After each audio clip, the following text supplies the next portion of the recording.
Melihat rumah mewah Mbah Slamet 2 lantai dan 4 pilar miliki ruangan khusus untuk ritual jamu tamu. Tersangka Tohari alias Mbah Slamet memiliki rumah mewah 2 lantai di kampungnya Desa Balun, Kecamatan Wanayasa, Kabupaten Banjarnegara. Pada penelusuran Selasa 4 April 2023, Mbah Slamet punya 2 rumah yang saling berdempetan. Rumah pertama sederhana dan di sampingnya rumah 2 tingkat dengan 4 pilar. Nampak di depan kedua rumah tersebut ada sebuah ruangan ritual. Di ruangan itu, Mbah Slamet mengajak tamunya untuk obrolan khusus setelah dijamu di ruang tamu rumahnya. Sanem, istri Mbah Slamet, mengaku tidak mengetahui aktivitas ritual suaminya saat mengajak tamunya ke ruangan khusus tersebut. Sejak Mbah Slamet ditetapkan sebagai tersangka pembunuhan berencana oleh Polres Banjarnegara, Sanem mengaku kehidupannya biasa saja seperti tidak terjadi apa-apa. Setahu Sanem, memang banyak orang datang bertamu menemui Mbah Slamet, tapi sejauh ini dirinya menegaskan tidak tahu obrolan mereka. Sanem mengaku selama 25 tahun menikah yang ia tahu, sang suami hanya kerja serabutan. Selama ini, ia juga tak pernah bertanya asal-usul uang yang selalu diberikan oleh Mbah Slamet. Kini Sanem mengaku kaget sang suami jadi pelaku pembunuhan berantai.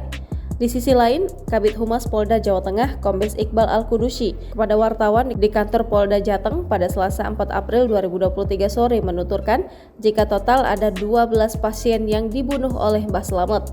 Pria asal Banjarnegara, Jawa Tengah itu kini telah diamankan polisi bersama seorang asistennya yakni BS, warga Comal, Pemalang.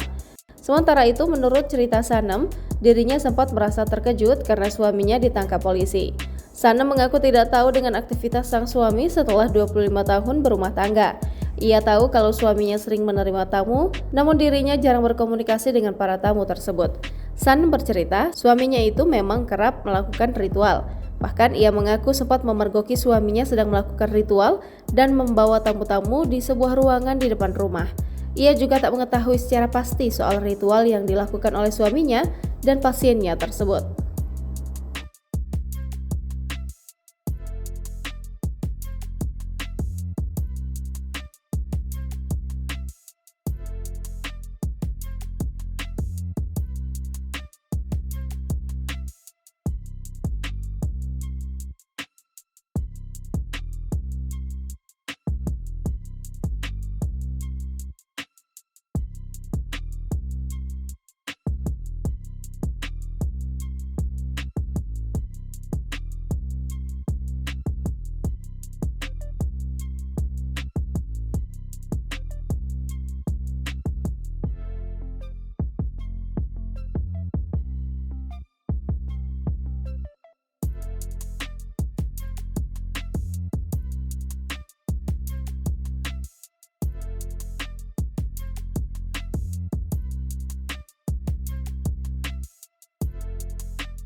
Jangan lupa subscribe, share, komen, dan like ya.